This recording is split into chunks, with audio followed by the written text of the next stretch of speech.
Unbelievable, Lena. You just had to mess everything up. Emily's voice cut through the sound of waves crashing in the distance. Her fork clattered onto her plate, and she crossed her arms dramatically, her glare fixed firmly on me. I sat there, frozen, as the other voices at the table went silent. The tension hung thick in the air, wrapping itself around the room like a suffocating blanket. My dad sighed heavily.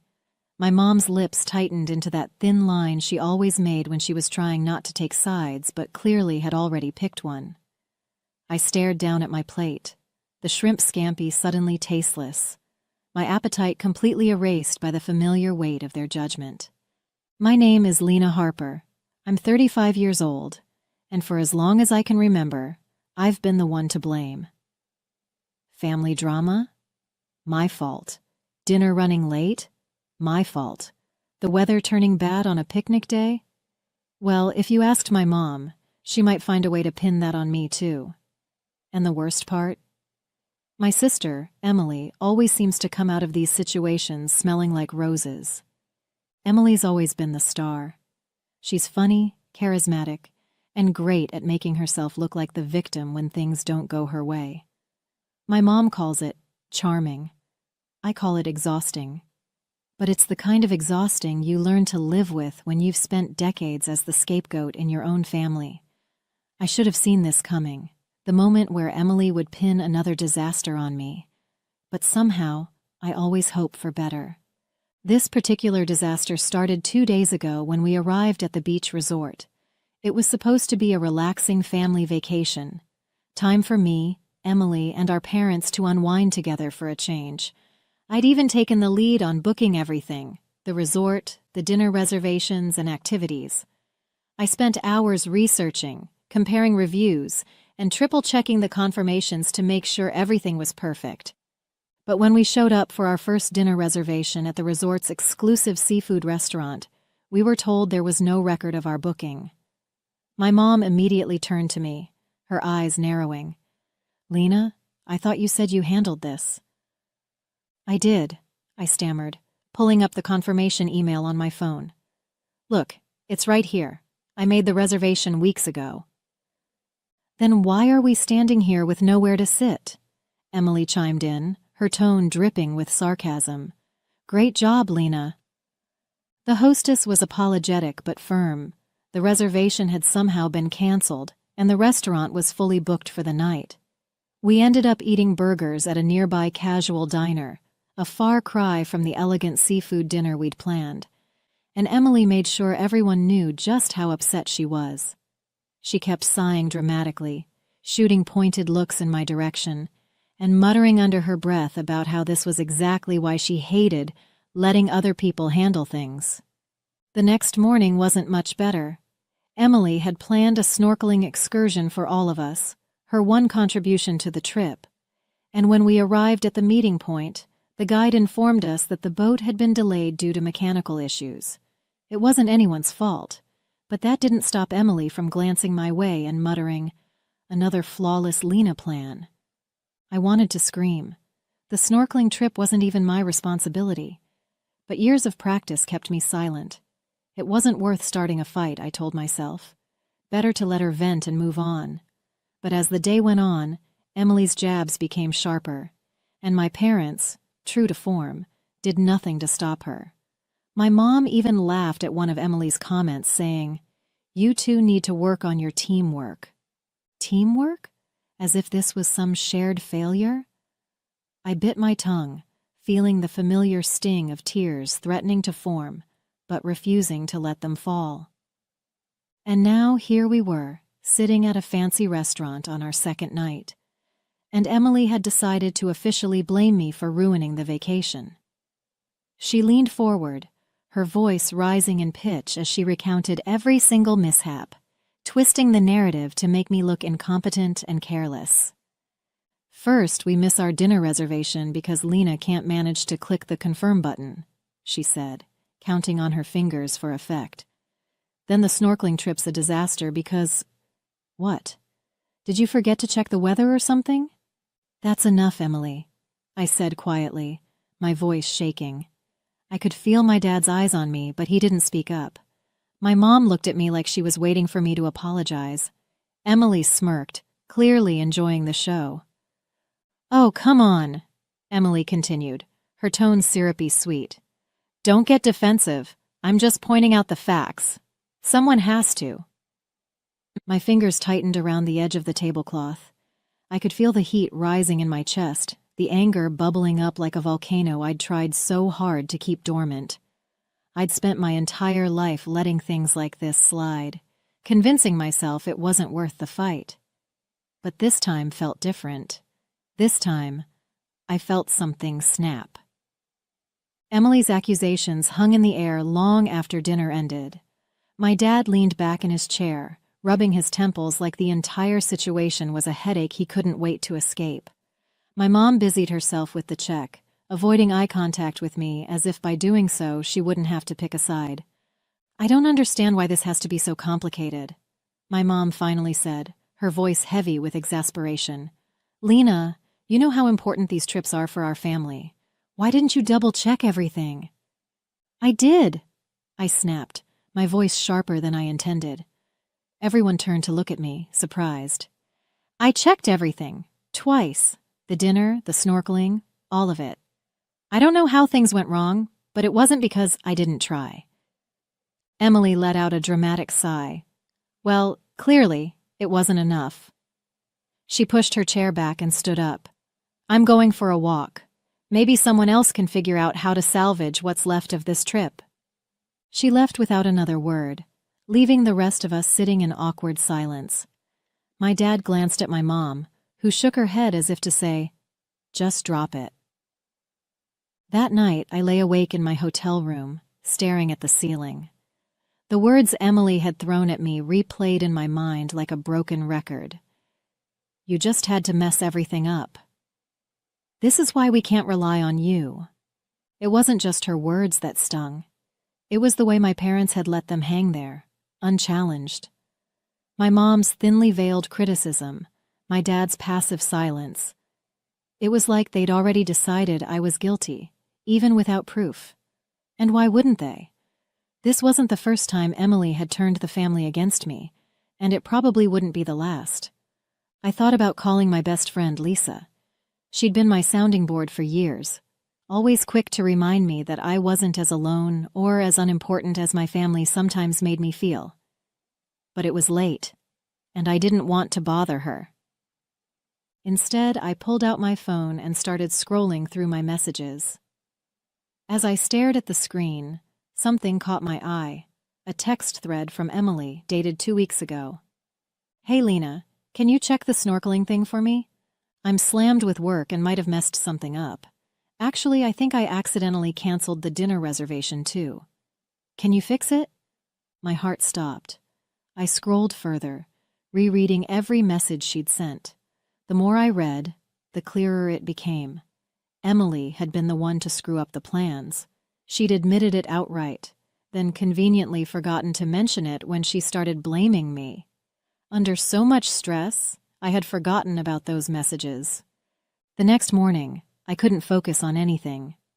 Breakfast was a blur of strained small talk, my mom trying to smooth things over with cheerful comments about the weather, while Emily scrolled on her phone, ignoring everyone. I kept glancing at my dad, hoping he'd say something, anything, to acknowledge what had happened the night before. But he stayed quiet, sipping his coffee like nothing was wrong. I excused myself as soon as I could, heading down to the beach to clear my head. I texted Lisa, asking if she had time for a quick call. She called back almost immediately. "What's up?" she asked, her voice warm and familiar. "You okay?" "Not really," I admitted, my voice breaking slightly. "Emily's at it again. She blamed me for ruining the vacation, and my parents, they just went along with it. Like always." "Oh, for crying out loud," Lisa groaned. "What happened this time?" I told her everything. The dinner reservation, the snorkeling, the way Emily had twisted the story to make it seem like I was the problem. By the time I finished, I felt like I'd run a marathon. And you're just letting her get away with it? Lisa asked, her voice sharp. Lena, you can't keep doing this. You have to stand up for yourself. What's the point? I said bitterly.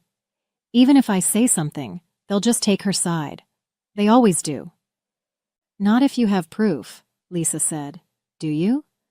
I hesitated, the screenshot thread flashing in my mind. Actually, I might. I told Lisa about the messages, reading them aloud to her as I scrolled. She listened silently, and when I finished, she let out a low whistle. Lena, that's a smoking gun, she said. You have to show them. I don't know, I said, chewing my bottom lip. It feels petty. Like, what if it just makes things worse? Worse than what? Letting Emily walk all over you while your parents do nothing? Come on, Lena. You've spent your whole life taking the blame for things that weren't your fault. Don't you think it's time to change that? Her words hit me hard. Deep down, I knew she was right, but the thought of confronting Emily, and by extension my parents, made my stomach churn. What if they refused to believe me? What if it just reinforced their idea that I was the troublemaker? Look, Lisa said gently, sensing my hesitation. I know it's scary, but you deserve better than this. You deserve to have your side of the story heard. The rest of the day passed in a haze. My mom suggested a trip to the boardwalk, and my dad seemed eager to avoid any serious conversations, so I tagged along, pretending to enjoy myself while my mind raced. The screenshots burned a hole in my pocket, their presence both comforting and terrifying. By the time dinner rolled around, I'd made up my mind. I couldn't keep letting Emily rewrite the narrative. If she wanted to paint me as the villain, fine. But she'd have to do it in the face of the truth.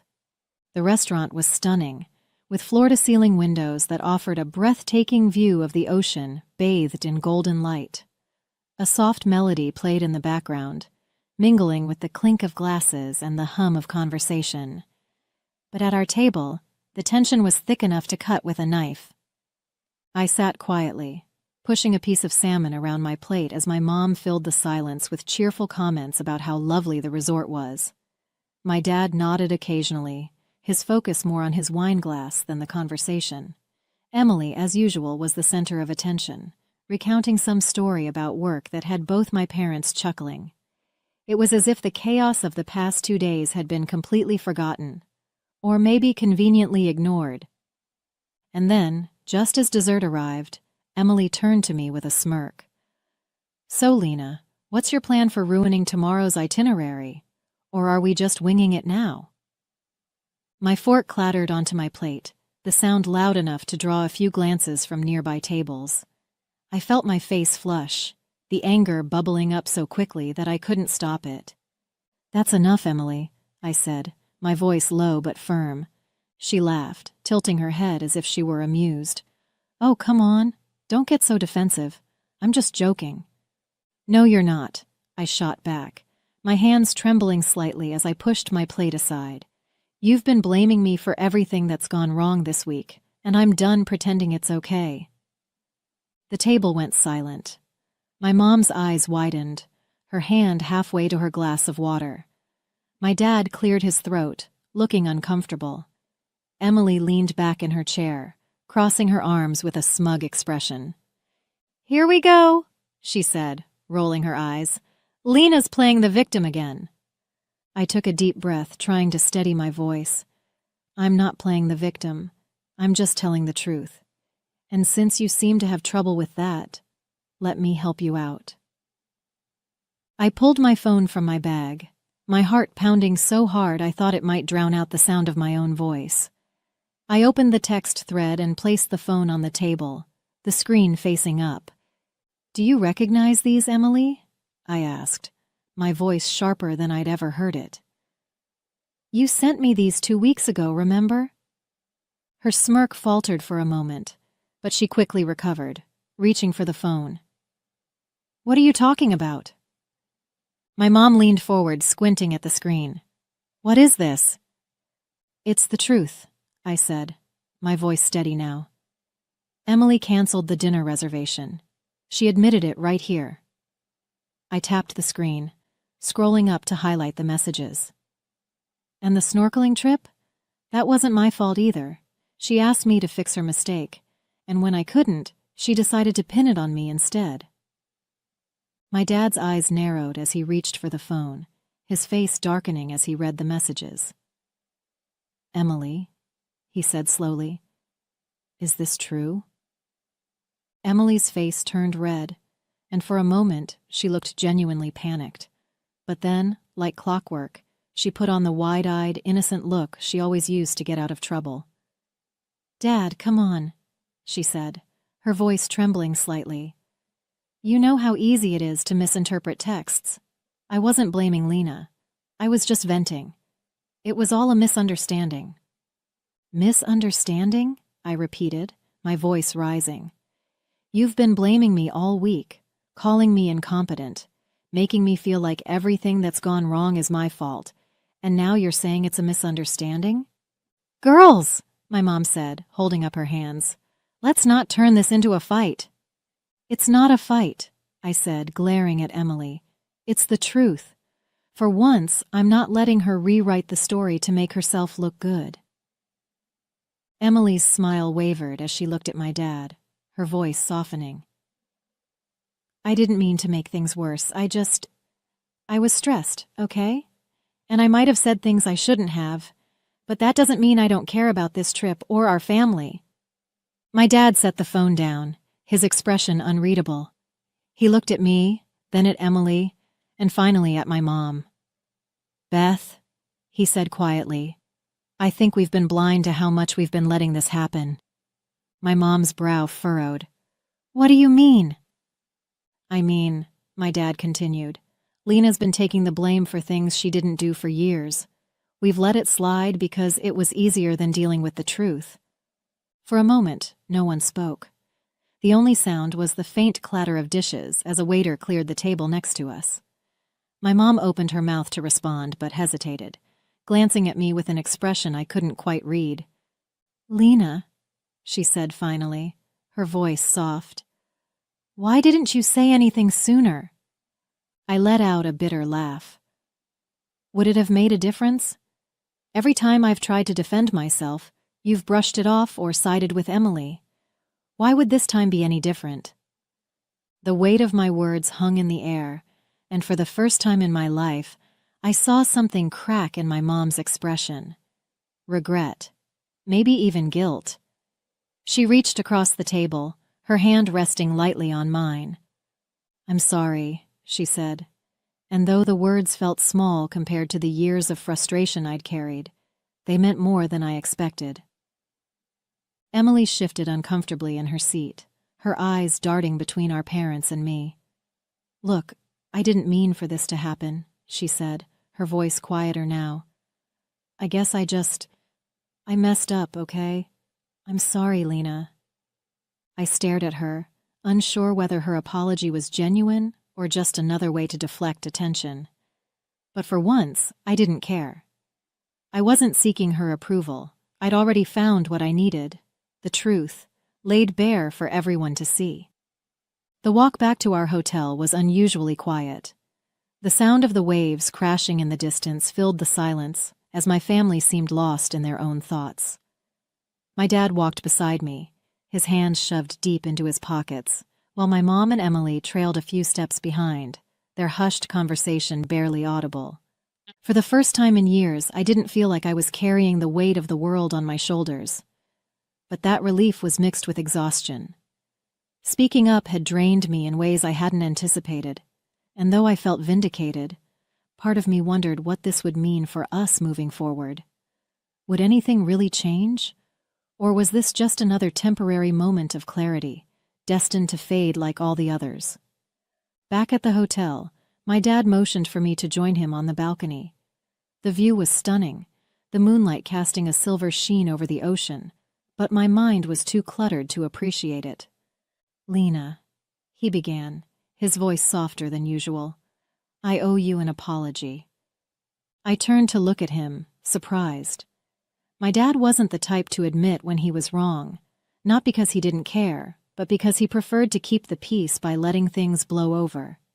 Hearing those words felt like uncharted territory. For what it's worth, he continued, I think you were right at dinner. We've been unfair to you. I didn't see it at the time, but I see it now. And I'm sorry. The sincerity in his voice caught me off guard. I nodded, swallowing the lump in my throat. Thanks, Dad, I said quietly. That means a lot. He rested a hand on my shoulder, giving it a small squeeze. You've always been the steady one in this family, you know. We've leaned on you more than we should have. I can't promise we'll get it right overnight, but I'll try. Later that evening, my mom came to my room, her expression hesitant. She lingered in the doorway for a moment before stepping inside. I wanted to talk to you, she said, sitting down on the edge of the bed. About tonight. I stayed silent, letting her gather her thoughts. She looked down at her hands, twisting a gold bracelet around her wrist. Your dad's right, she said finally. We haven't been fair to you. And I think deep down, I knew that. But it was easier to look the other way, especially when Emily made such a fuss about things. I let out a small, humorless laugh. She's good at that. My mom smiled faintly, but didn't disagree. I want you to know that I see you, Lena. I see how much you've done for this family, how much you've sacrificed. And I'm sorry if it ever seemed like we didn't appreciate you. Her words, though overdue, brought a sense of closure I hadn't realized I needed. I nodded, my voice steady despite the emotions bubbling beneath the surface. Thanks, Mom. Emily didn't say much the next morning.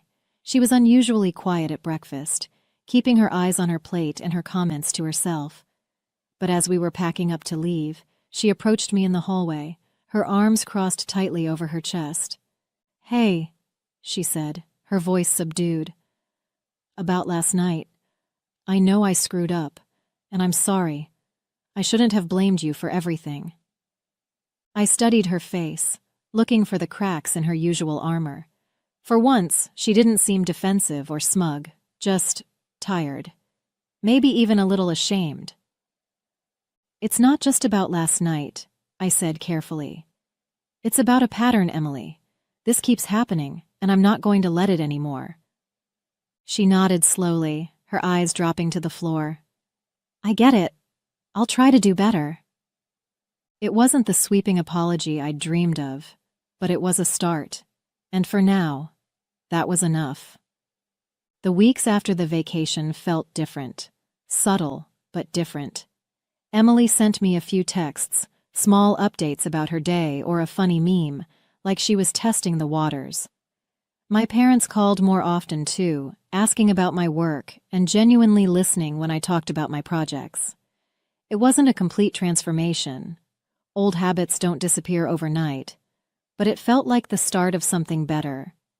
And for the first time, I didn't feel like the one holding everything together. They were meeting me halfway, and that was enough. But the biggest change wasn't in them. It was in me. Speaking up during that dinner had been terrifying, but it had also been freeing. I realized how much power I'd been giving them by staying silent, by letting myself carry the blame just to keep the peace. That night, I made a decision. I wasn't going to do it anymore. At work, the change was even more noticeable. I started saying no to tasks that weren't mine to take on, pushing back when my ideas were overlooked in meetings, and celebrating my wins instead of downplaying them.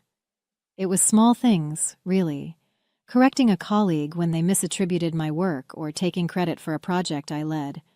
But those small things added up. My boss noticed. My team noticed. And eventually I noticed too. Lisa, of course, was my biggest cheerleader. Over lunch one day, she raised her glass of iced tea dramatically. To the new Lena, she said, grinning. A badass who doesn't take anyone's crap.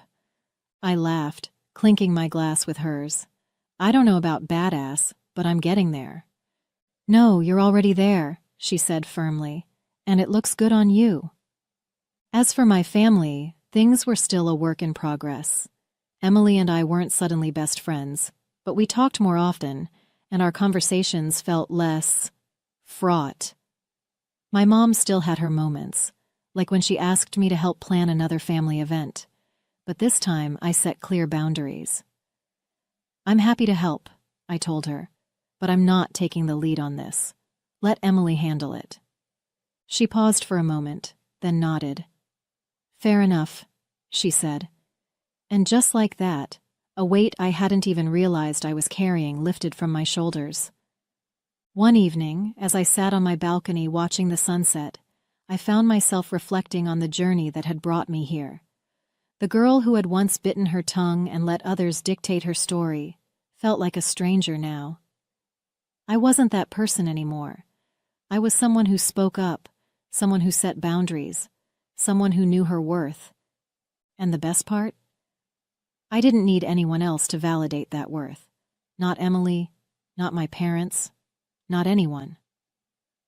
For the first time in a long time, I felt at peace. Not because everything had changed, but because I was the one who changed. Hey there! Did you like the story? If you did, don't forget to hit the like button and subscribe to the channel.